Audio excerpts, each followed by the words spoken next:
හරි. අපි අද කතා කරන්න යන්නේ Peugeot 3008 එක ගැන. මේක ෆ්‍රාන්ස් වල හදන වාහනයක්. ඒ වගේම මේකේ ෆුල් ටයිප් එක ඩීසල් ප්ලගින් හයිබ්‍රිඩ් ඒ මොඩල්ස් දෙකෙන් ගන්න පුළුවන්. ඔයාලා මේ වාහනේ මම හිතනවා පාර තොටේදී ගොඩක් දැකලා ඇති කියලා.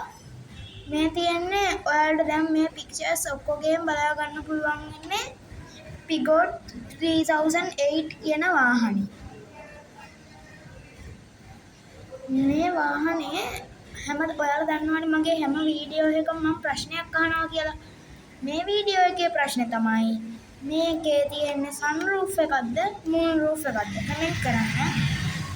මේකේ මේ Peugeot වාහනේ ලෝගෝ එක හරිම ලස්සන හරිම අර රිච් ලුක් එක කියන්නේ අර ඒ වගේ හරිම ලස්සන ලුක් එකක් තියෙන වාහනයක්.